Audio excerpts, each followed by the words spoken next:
మేము చెప్పినాం కదా, మేము మొదలెట్టిన తర్వాత ఆపుడు అంటూ ఉండదు, ఫుల్ స్టాప్ అంటూ ఉండదు, కామానే ఉంటుంది. తెలంగాణ మినరల్ గ్రోత్, ఇప్పుడు మనం తెలంగాణ కరీంనగర్ గ్రానైట్ స్కామ్ గురించి మాట్లాడినాం. సో దాని మీద ఒక చిన్న మీకు ఒక ఇన్ఫర్మేషన్ ఇవ్వాలి. ఇప్పుడు మంచి అయినప్పుడు మంచి గురించి కూడా మాట్లాడుకోవాలి కదా, చెడైనప్పుడు ఏమైందో మేము గంట కొట్టి మరీ చెప్తున్నప్పుడు మంచి అయినప్పుడు కూడా మాట్లాడుకోవాలి కదా. సో కంప్లీట్ ఏదైతే ఈ చిట్టా ఉన్నదో చిత్రగుప్తుడిది, ఇప్పుడు ఈ గ్రనైట్ మాఫియా మీద, గ్రనైట్ కుంభకోణం మీద, or to that matter granite mining మీద ఒక చిన్న చిట్టా, ఈ చిట్టా నంబర్ 2 దాని మీదనే. టైమ్స్ ఆఫ్ ఇండియా కథనం ప్రకారము ఆగస్ట్ 9, 2019 టైమ్స్ ఆఫ్ ఇండియా కథనం ప్రకారము మైనింగ్ ఏదైతే ఉన్నదో తెలంగాణలో 31% గ్రోత్ రేట్ పొందింది అని చెప్పి చెప్తారు. Mining growth rate is around 31% అని చెప్పారు. రికార్డింగ్ ఎంత రికార్డ్ అయింది? 4,848 crores రికార్డ్ అయింది 2018-19లో. 2018-19లో 4,849 crores రికార్డ్ అయింది. అదే 2017-18లో 3,704 crores రికార్డ్ అయింది, అంటే 31% of growth. Department of mines and technology Telangana mine resources ప్రకారము 5 సంవత్సరాలలో తెలంగాణ 16,000 కోట్లు తెలంగాణ గనుల శాఖ నుంచి మనం సంపాదించిన, ఆర్ టు దట్ మ్యాటర్ గనుల శాఖ నుంచి ఖజానాకు వచ్చింది, తెలంగాణ రాష్ట్ర ఖజానాకు. అదే ఆంధ్రప్రదేశ్లో 12,000 కోట్లు వచ్చింది. తెలంగాణ మైనింగ్ డిపార్ట్మెంట్ చక్కగా పనిచేస్తుందా లేకపోతే చిత్తశుద్ధితో పనిచేస్తుందా అని అంటే ఎస్, ఆంధ్రప్రదేశ్ కంటే ఎక్కువనే వచ్చింది కాబట్టి నేను థమ్స్అప్ చూపుతున్నా. అయితే ఆంధ్రప్రదేశ్కి ఒక చిన్న చిట్టా నేను ఏమి చెప్తున్నానంటే, నేను చెప్పి చేస్తా ఏదైనా. మే 2024 ఎప్పుడైతే ఎలక్షన్లు జరుగుతున్నాయో, మేలా అనుకుంటా ఆర్ మార్చ్లో అనుకుంటా, whatever it may be, ఆ డేటా నాకు ఇప్పుడు కరెక్ట్ గుర్తులేదు. అప్పుడు ఎలక్షన్లు జరుగుతున్నప్పుడు బాక్సైట్, ఆంధ్రప్రదేశ్ బాక్సైట్ మైనింగ్ మీద deputy chief minister Pawan Kalyan గారు మాట్లాడినారు. పవన్ అన్న, నీకు నేను పాదాభివందనం చేస్తున్నా, ఒక్కసారి మీకు నేను మళ్ళొకసారి గుర్తు చేస్తున్నా, ఆ బాక్సైట్ మైనింగ్ లో బాక్సులు బద్దలు వలగొడతానన్నారు మీరు. అలా బద్దలు వలగొట్టేదాకా ఊకునేది లేదు పవన్ అన్న, ఒక్కసారి మీకు నేను గుర్తు చేస్తున్నా, ఈ చిత్రగుప్త త్వరలో మళ్ళీ ఒకసారి ఇవ్వబోతున్నది. ఆంధ్రప్రదేశ్ పక్కకు పెట్టి మనం తెలంగాణ కాడికి వస్తే, మళ్ళా ఆంధ్రప్రదేశ్కి వచ్చిన రెవెన్యూ, తెలంగాణకు వచ్చిన రెవెన్యూ మనం చూపించినాం. మన టాప్ 5 డిస్ట్రిక్ట్స్ ఏవైతే తెలంగాణలో ఉన్నాయో అవి సిద్దిపేట 23,000 కోట్లతోని సిద్దిపేట ఉన్నది, కరీంనగర్ 17,000 కోట్లతో ఉన్నది, సూర్యాపేట 13,000 కోట్లతో ఉన్నది, నాగర్ కర్నూలు 11,000 కోట్లతో ఉన్నది, అంటే 11,800 కోట్లు, మహబూబ్ నగర్ 9,000 కోట్లతో ఉన్నది.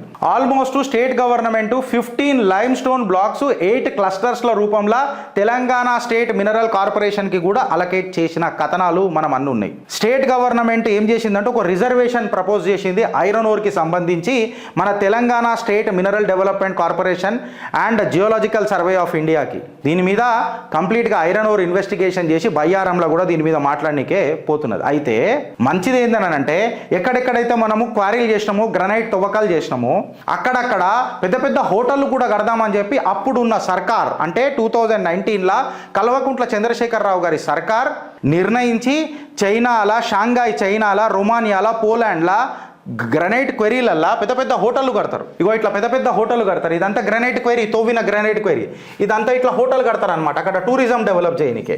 ఇట్లా కూడా కడతా అని చెప్పి శిల్క పలుకులు వల్కిరు మన కల్వకుంట్ల చంద్రశేఖరరావు గారి సర్కార్. నాకు తెలిసి ఇట్లాంటి న్యూస్ మీకు ఎక్కడ కూడా దొరకదు. ఈ ప్లేసు నిజమైన ప్లేసు చైనాలో ఉన్నది. చైనాలో ఒక లగ్జరీ హోటలు క్వారీ రూపంలో, క్వారీలు తవ్విన దగ్గర ఒక పెద్ద హోటల్ని కట్టినరు. This place is called S pits in China. 17 floor subterranean రీజన్లో కట్టినరు. ఇది 17 ఫ్లోర్ హోటలు. ఆల్మోస్ట్ నాకు తెలిసి ఒక గంట జర్నీ దూరంలో ఉంటుంది షాంఘాయ్ నుంచి. సో ఇట్లాంటి హోటల్ కూడా కడతానన్నాడు మన కల్వకుంట్ల చంద్రశేఖరరావు గారు.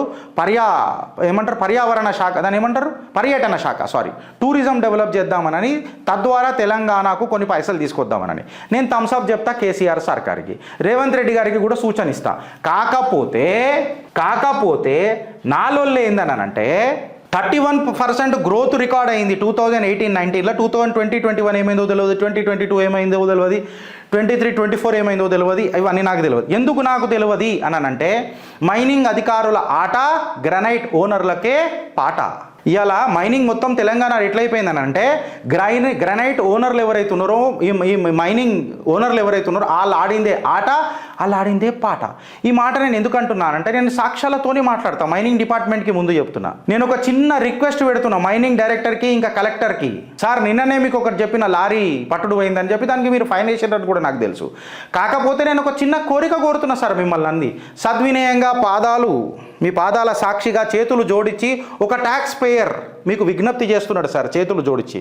బాహుపేట హెచ్పి పెట్రోల్ బంక్ మీకు అందరికీ తెలుసు అనుకుంటా సార్. నాకు నవ్వు వస్తుందంటే మీకు జర ఏడుపు వస్తుందని నాకు తెలుసు. బాహుపేట హెచ్పి పెట్రోల్ బంక్ ఉంటుంది సార్, ఆడొక వే బ్రిడ్జ్ ఉంటుంది సార్. ఆ వే బ్రిడ్జ్కి మొన్న సురేందర్ మోహన్ గారు చెప్పినందుకు మీరు సీసీ కెమెరాలు కూడా పెట్టిరని నాకు తెలుసు సార్. ఆ సీసీ కెమెరాలు సక్రమంగా పనిచేస్తున్నాయని నేను అనుకుంటున్నా సార్. ఈ బాహుపేట హెచ్పి పెట్రోల్ బంక్ దగ్గర ఉన్న వే బ్రిడ్జ్ దగ్గర ఉన్న సీసీ కెమెరాలలో మధ్యాహ్నం 1 గంట నుంచి సాయంత్రం 3-4 గంటల వరకు సీసీ కెమెరాలు అన్నీ ఒకసారి తీసి చూద్దాం సార్. అలా లారీ నంబర్లతో పాటు ఏ క్వెరీలు, ఎంతెంత లోడ్లు, ఎట్లెట్లా పోయినాయి అన్నీ బయట పడతాయి సార్. మళ్ళీ మీరు టాస్క్ ఫోర్స్ కూడా డిప్లాయ్ చేసిరు సార్. నాకు తెలిసి 7th డిసెంబర్ 2024 నాడు బాహుపేట హెచ్పి పెట్రోల్ పంపు దగ్గర ఉన్న వే బ్రిడ్జ్ దగ్గర 1 గంట నుంచి 4 గంటల వరకు సాయంత్రం సీసీ కెమెరాలు అన్నీ చెక్ చేస్తే ఎన్ని లారీలు పోయినాయి, అందులో 2 బ్లాక్స్ A+B బ్లాక్లు అంటారు కదా సార్ మీరు. నేను మైనింగ్ పెద్ద బిజినెస్లో లేను సార్, కాకపోతే మాట్లాడుతుంటే రసవత్తరంగా ఉన్నది సార్. నాకు A+B బ్లాక్లు అని చెప్పారు సార్. మళ్ళీ ఓవర్లోడ్ చేసినట్టే కదా సార్. అక్కడ ట్రాన్స్పోర్ట్ డిపార్ట్మెంట్ ఉన్నది, మళ్ళీ మైనింగ్ డిపార్ట్మెంట్ ఉన్నది. మళ్ళీ మైనింగ్ డిపార్ట్మెంట్ కూడా వెనుకకి ఏం మాట్లాడతారంటే మాకు ఇంకా ఇన్ఫర్మేషన్ రాలే. ఇన్ఫర్మేషన్ వస్తేంది రాకుంటేంది లేదా, సీసీ కెమెరా లేవా, సువమోటోగా తీసుకోవా, అన్నొచ్చి నీ నోట్లో కూర్చొని పెడతారా? చెప్పుర్రి, నోట్లో కూర్చొని పెడతారా? అంటే మళ్ళీ ఉద్యోగాలు జీతాలు ఎందుకు తీసుకుంటారు, పీకనికే తీసుకుంటారా అంటే ట్యాక్స్ పేర్లకి ఇట్లాంటి ప్రశ్నలు వేస్తారు సార్. మళ్ళీ మీరు ఏం చేస్తున్నారు సార్? ఇవాళ ఎవడు హ్యాండ్ ఇన్ గ్లౌజ్ అయి మాట్లాడుతున్నారు సార్. ఏ డిపార్ట్మెంట్తో కుమ్మక్కై మాట్లాడుతున్నారు సార్. అక్కడ సురేందర్ మోహన్ గారు అంతా గట్టిగా గర్జించి మరి మీకు వార్నింగ్లు ఇస్తే ఇప్పుడు పట్టుడు పోయింది ఒకటే లారీ సార్. ఈ లారీ ఒకటే పట్టుడు పోయింది. దీని మీద మీరు ఫైన్ వేసేసిర్రు. చేతులు జోడించి సింగిరెడ్డి భాస్కర్ రెడ్డి గారి భయానికి మీరు ఖచ్చితంగా చేసేసిర్రు, నేను కాదని అంటలేదు. కాకపోతే నేనేమంటున్నా సార్ అని అంటే మళ్ళీ సీసీ కెమెరాలు తీస్తే మొత్తం బయట పడతాయి కదా. ఒక్కడే పట్టుడువా, మిగతా వాళ్ళు అందరూ లేకపోతేనైతే మేము హ్యాపీ అని అంటాం. లేకపోతే దొరికితే మాత్రం తెలంగాణ రాష్ట్ర ఖజానాకు 4 పైసలు వస్తాయి కదా అని చెప్పి నా ఆశ. ఎందుకంటే ఇందుకు 31% గ్రోత్ రేట్ అని చెప్పిన మన కేసీఆర్ ఇవాళ నేను ఏం మాట్లాడుతున్నానంటే mining companies extract minerals illegally 3,000 కోట్ల ఫైన్ వేసింది. ఎవరు? తెలంగాణ రాష్ట్ర ప్రభుత్వం. జూలై 9th 2024కు వచ్చిన కథనం. నేను గౌరవ ముఖ్యమంత్రి రేవంత్ రెడ్డి గారికి ధన్యవాదాలు చెప్తున్నా మళ్ళొకసారి. 31% గ్రోత్ వచ్చింది. ఓ సూపర్, మేమే దిక్సూచి, మేమే తెలంగాణ దేశానికే దిక్సూచి మైనింగ్లల్లా అని చెప్పి కేసీఆర్ మాట్లాడిన పోకడలకు క్వారీలల్లా హోటల్ కడతా అని చెప్పి పెద్ద మాటలు మాట్లాడిన పోకడ జూలై 9, 2024కి రేవంత్ రెడ్డి గడ్డ పరదించాడు. కాకపోతే మళ్ళీ ఇదే రేవంత్ రెడ్డి ప్రభుత్వము ఈడ ఎందుకు కళ్ళు మూసుకొని వ్యవహరిస్తుందో అనేది నేను చెప్తున్నా. ఆ బాహుపేట సీసీ కెమెరాలు ఎందుకు పనిచేస్తలేవు అని చెప్తున్నా. ఒక కొత్త దారి తీసిర్రు సారు. నేను అందుకనే చెప్పిన ఆ బ్రిడ్జు ఏదైతే హబ్ ఉందో నిన్న ఏదన్నా సుందిల్ల బ్రిడ్జ్ అయినా కదా నిన్న. ఆ బ్రిడ్జ్ కాడికైనా ఒక కొత్త దారి దారిలకైనా పోతున్నారు ఇవన్నిటిని ఎస్కేప్ చేయడానికే. మళ్ళీ అవన్నిటిని లాక్ చేసి ట్రాక్ చేసి క్రాక్ డౌన్ చేస్తారా అని చెప్తున్నా. అడుగుతున్న ప్రశ్నకు ఎవడు సమాధానం చెప్తలేడు. అయితే రేవంత్ రెడ్డి సర్కార్ జూలై 9th 2024 వచ్చిన తర్వాత టైమ్స్ ఆఫ్ ఇండియా వచ్చిన కథనం సార్ ఇది. టు ది హానరబుల్ సీఎం నేను ఏమంటున్నానంటే I respect you because you have imposed a fine of 3,000 crores. Illegal మైనింగ్లు చేస్తున్నారు అని చెప్పి మీరు 3,000 కోట్ల ఫైన్ వేసిండ్రు. టోటల్ మైన్ లీజ్ వచ్చేసి 2,600 చిల్లర ఉన్నాయి. మేజర్ లీజ్ హోల్డర్స్ వచ్చేసి 122 ఉన్నాయి. అందులో లీజ్డ్ ఏరియా వచ్చేసి 69,368 హెక్టార్లు ఉన్నాయి. మైనర్ లీజ్ హోల్డర్లు వచ్చేసి 5,559 ఉన్నది. లీజ్డ్ ఏరియా వచ్చేసి 10,400 హెక్టార్లు ఉన్నది.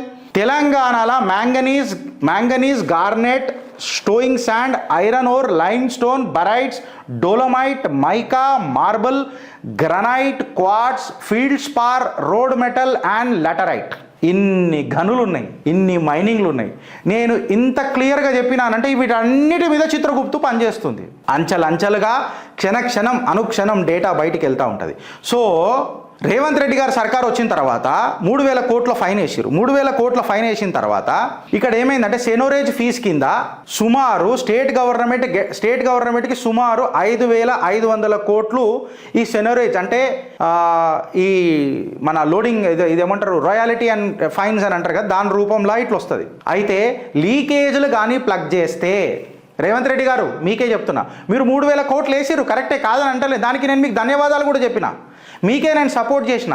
కాకపోతే అని అన్న చూడు, సెనోరేజ్ ఫీజు కిందనే, నేనన్న మాట కాదు, టైమ్స్ ఆఫ్ ఇండియాలో వచ్చిన కథనం, సెనోరేజ్ ఫీజు కిందనే 5,500 కోట్లు వచ్చే అవకాశం ఉన్నది, మీకు ఉన్నది కూడా వస్తుంది కూడా అనుకుందాం. కాకపోతే జర మీరు కళ్ళు పెద్దగా పెట్టి చూసి మీ కుటుంబ సభ్యులు, మీ కార్యకర్తలు అని అనకుండా, రాజకీయ కుటుంబాలు అనకుండా తెలంగాణ ప్రజల కోసం, తెలంగాణ ఖజానా కోసం పనిచేస్తే ఇంకో సుమారు 2000 నుంచి 3000 కోట్లు అదనంగా రాష్ట్ర ఖజానాకు వస్తుంది అని చెప్పి టైమ్స్ ఆఫ్ ఇండియాలో వచ్చిన కథనమే నేను మాట్లాడుతున్నా సార్. గిరీష్ ధారమోహన్ అనేటోడు ఆయన సొంత తెలివి ఏమున్నది సార్, కొనికిస్కా కొట్టంగాని నేను మళ్ళీ 2000 కోట్లు 3000 కోట్లు సార్ ఎన్ని స్కీములు వస్తాయి సార్? ఆ స్కీములలో మనం ఎన్ని రేషన్ బియ్యం స్కాములు లెక్క ఇక నేను దాని గురించి మాట్లాడతలేను సార్. ఎన్ని స్కీములు కొత్తగా చేసుకోవచ్చు సార్.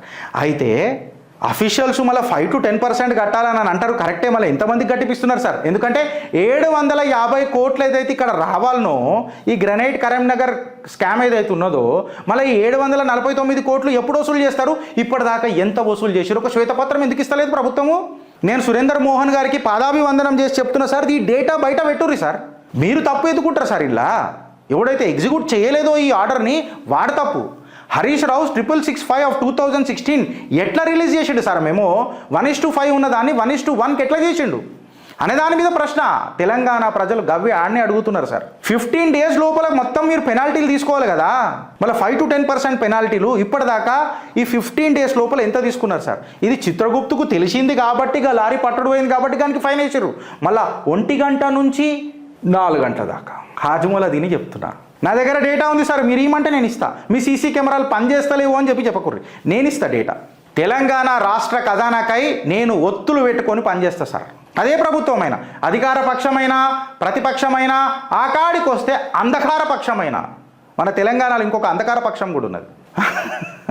ఇప్పుడు అవుట్ ఆఫ్ సమ్ 2681 మైన్స్ ఏవైతున్నాయో ఇప్పటిదాకా మైనింగ్ శాఖకు చెప్తున్నా నేను, 2681 మైన్స్ ఏవైతున్నాయో కేవలం 422 మైన్స్కే సర్వే చేసారు. ఎందుకు సార్? మిగతా దానికి మనం సర్వే చేయొద్దా sir? Rest of the mines త్వరలోనే చూస్తాము అని చెప్పి టైమ్స్ ఆఫ్ ఇండియాకు ఒక సీనియర్ మైనింగ్ ఆఫీసర్ చెప్పిండు సార్. మళ్ళీ 7 దాకా అయింది సార్. నన్ను అడిగితే శ్రీధర్ అన్న 420 మైన్లకే సర్వే అయింది, దానిలో ఒక 2 యాడ్ చేసిర్రు. నేనంటలేను అయ్యా, ఇగో పేపర్లలో వచ్చినాయి కథనాలు చూడుర్రి, ఇగో ఇక్కడ చూడుర్రి. కేవలం 420 మైన్లకే సర్వే అయింది, దానిలో 2 ఎక్స్ట్రా యాడ్ చేసిర్రు, 2 కర్రీలు ఎక్స్ట్రా అని అన్నట్టు. సో మళ్ళా మిగతా 2200 సుమారు 6 మైన్స్ ఉన్నాయి, దాని మీద సర్వే ఎప్పుడు చేస్తారు సార్? అఫీషియల్స్ ఏమని మాట్లాడుతున్నారనంటే 886 మైన్స్ని బంద్ చేసిర్రు అని చెప్తున్నారు. Chief minister Revanth Reddy meeting పెట్టి ఈ మైనింగ్ ఆఫీసర్లందరికీ గడ్డపాద దించుతా అని చెప్తున్నాడు.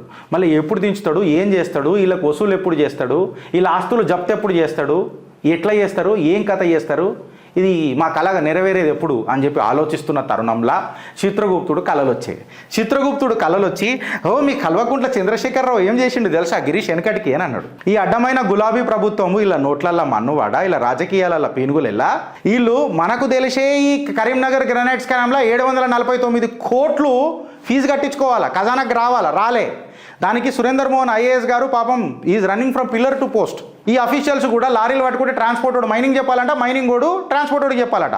అంటే వీళ్ళు చిత్తశుద్ధిగా పని చేయరు, సీసీ కెమెరాలు చూసి యాక్ట్ చేయరు, మళ్ళీ పీగనికి ఇళ్ళకి జీతాలు ఇవ్వాలి. ఇవాళ తెలంగాణ ట్యాక్స్ పేయర్ అడుగుతున్న ప్రశ్నలకి వీళ్ళ దగ్గర సమాధానాలు ఉన్నాయని అడుగుతున్న ఆఫీసర్ల దగ్గర లేవు. అదేమంటారు, ఇట్లా కూర్చొని ఇట్లా ఆలోచిస్తున్న తరుణంలో చిత్రగుప్తుడు రాత్రి పరకాయ ప్రవేశం చేసిండు. ఏం చేసిండు తెలుసా గిరీష్ కేసీఆర్ అని చెప్పిండు. ఏం చేసిండు గురుగారు అని అన్న చిత్రగుప్తుడికి. ఇప్పుడు చెప్పిండు కథ. ఏం చెప్పిండంటే, వీళ్ళకు ముందే మోక్షం లేదురా అని అంటే దేనికో ముహూర్తం పెట్టిరట. ఈడ సుమారు దగ్గర మాకు తెలిసే గ్రనైట్ స్కామ్లా 749 కోట్లది సెనోరేజ్ ఫీజు రావాలి. ఈ సిగ్గుదప్పినోళ్ళు గులాబీ ప్రభుత్వం వెనుకటికి నేషనల్ మైనింగ్కి సూచనలు ఇస్తుందట. ఇక వీళ్ళు చూడు రా, ఇది ఎట్లుంటుంది చూడు. Telangana mining department give suggestions for national mineral policy. నేనంటలేను రయ్యా, హన్స్ ఇండియాలో వచ్చిన కథనం చెప్తున్నాయి. ఇగో 3 March 2019కి వచ్చిన కథనం. వాళ్ళు ఏమని చెప్పారంటే, చూసినావు కదా ఇక మీరు, ఇది ఎట్లా అంటే గురిగింజ ఇక అంటది, ఇక గలీజ్ బాటలు వస్తాయి పొద్దున మా వాడు ఇచ్చారిస్తున్నాడు నాకు.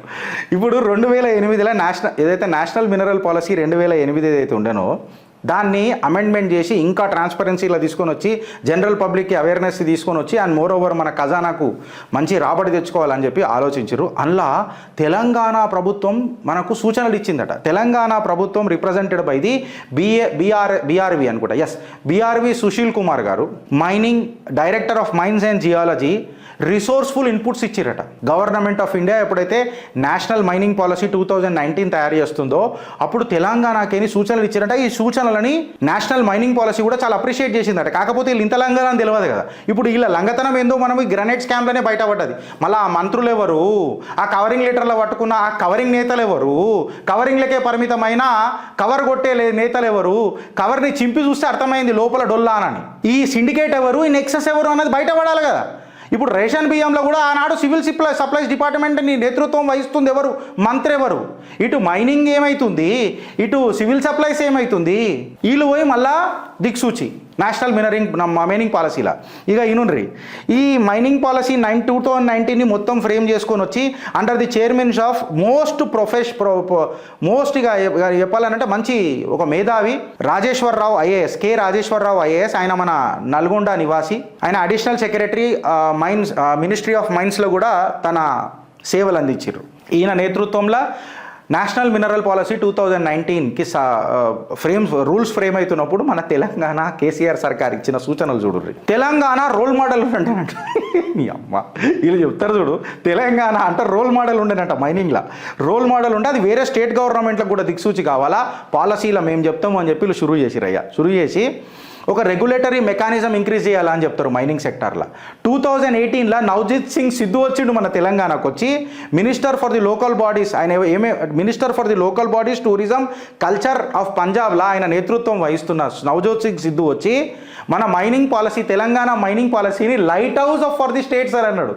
లైట్ హౌస్ ఆంఖ్ మారే ఓ లడ్కి ఆంఖ్ మారే సిటీ బజాయ్ గదే ఉంటుంది ఇక కథ.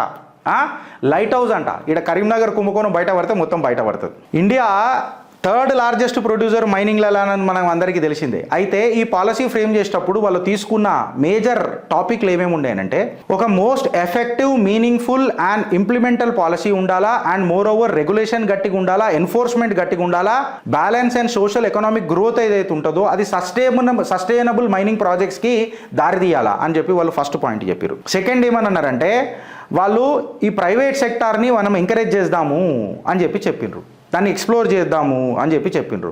మళ్ళీ ఏదైతే వర్జిన్ ఏరియాస్ని ఆక్షన్ చేస్తారో composite RP cum PL revenue share బేసిస్లో ఉండాలా అని ప్రతిపాదించారు. Long term import and export policy of minerals ఉండాలా, better planning and stability for the mining business అని చెప్పిండ్రు. ఇక్కడ తెలంగాణ గవర్నమెంట్ ఇంకొకటి ప్రపోజ్ ఏం చేసిందని అంటే, మన ఈ సర్వేలెన్స్ ఏదైతే ఉంటుందో, ట్రాకింగ్ ఏదైతే ఉంటుందో, ఈ ఏరియాస్ ఆఫ్ ఆక్షన్ ఏదైతే ఉంటుందో ఎక్సెట్రా దీన్ని మనం గట్టిగా చూసుకోవాలా, ఎఫెక్టివ్ మైనింగ్ సర్వేలెన్స్ సిస్టమ్ని మనం గట్టిగా చేయాలా అని అన్నారు. Formulation of geological and mineral database repository కూడా తయారు చేయాలా అని 2019 పాలసీలా ఈ సొక్కమైన వాళ్ళు చెప్పారు. ఇక్కడ కరీంనగర్లో ఏం జరిగిందో మనకు అందరికీ తెలిసిందే కథ. మైనింగ్ టెనెంట్మెంట్ సిస్టమ్ అని అంటారు. అని అంటే బైఫర్కేషన్ చేసి పార్ట్స్గా చేస్తారు అనమాట. ఇది ఎందుకు చేస్తారు అని అంటే, ఎప్పుడైనా ఆడిటర్ పోయినప్పుడు ఈ క్లస్టర్ ఎంత ఉంది, ఈ క్లస్టర్ ఎంత ఉంది, ఆ పార్ట్ ఎంత ఉంది, ఈ పార్ట్ ఎంత ఉంది, ఎండ్ పార్ట్ ఎంత ఉంది, స్టార్టింగ్ పాయింట్ ఎంత ఉంది అనేది ఈజీగా మెజర్ చేయవచ్చు. దాన్ని మన టెనెమెంట్ సిస్టమ్ అని మాట్లాడతారు. దాన్ని కూడా ప్రపోజ్ చేశారు. కోస్టల్ వాటర్స్ని యూజ్ చేసుకుందాం అని చెప్పినారు స్మూత్ ఫ్లో కోసం. ఇక రోడ్లు అయిపోయినాయి, ఇక రోడ్ల మీద పోతే పట్టడు పోతారు కదా, ట్రైన్లలో పోతుండే ముందు ట్రైన్లు బంద్ అయిపోయి మెల్లమెల్ల చేసి ఇప్పుడు కోస్టల్ వాటర్ ఆలోచన మంచిదే, కానీ ఈ ఆలోచన వెనకాల ఉన్న సూత్రాలు అనేది నాకు భయం అవుతుంది. ఎందుకంటే రేషన్ బియ్యం గరీబోళ్ళకి ఇస్తానన్నారు. ఇలా గరీబోడు రేషన్ బియ్యం తింటున్నాడా? ఆ రేషన్ బియ్యాన్ని తీసుకొని పోయి ఉల్టా పైసలు కొట్టి మహారాష్ట్రకు అటు ఇటు 30 రూపాయలకు అమ్ముకుంటున్నారు. ఇప్పుడు నేను అడిగేది ఒకటే, ట్యాక్స్ పేయర్ పైసా ఏం చేద్దాం? ఇంతగానో మేము పొద్దుగాల మీకు ఆధారాలతో సహా డేటా అందజేసినాం. ఆఖరికి రాష్ట్ర ఖజానాకు రావాల్సిన పైసలు గండి కొట్టుకొని పోతుంటే ఏం చేద్దాం? మీరేమో కష్టపడి 30% స్లాబులలో ట్యాక్సులు కట్టి భారత్ మాతాకి జై అనే ఒక్క నినాదంతో మనం అందరం సంతోషంగా ఉంటున్నాం. కాకపోతే వీళ్ళు ఖద్దర్లు వేసుకొని నాయకత్వ లక్షణాలు ఉన్నాయని చూపించుకొని ఓటేసిన ప్రజలకు నయవంచకులై ఎవడెవడు దేంతో సిండికేట్ అయ్యిండు? ఏ మంత్రి ఆధ్వర్యంలో జరిగింది ఈ కుంభకోణం? ఏ మంత్రి ఇవాళ కవరింగ్ లెటర్లకే పరిమితమైండు? ఆ కవరింగ్ లెటర్లు మనకు అవసరమా? లేదా ఎండ్ టు ఎండ్ దీన్ని తీసుకొని పోయి బొందలగడ్డలకు మూలలు కొట్టేటోళ్ళు మనకు అవసరమా? ట్యాక్స్ పేర్ల పైసకు రెస్పెక్ట్ ఇచ్చేటోళ్ళు మనకు అవసరమా? లేకపోతే ట్యాక్స్ పేర్ల పైసని లూటీ చేసేటోళ్ళు అవసరమా? లక్షలతో రాజకీయాలు చేసేటోళ్ళు మనకు అవసరమా? లక్షణాలతో రాజకీయాలు చేసేటోళ్ళు మనకు అవసరమా? ఆలోచిస్తారా లేక అనుభవిస్తారా? భారత్ మాతాకి జై.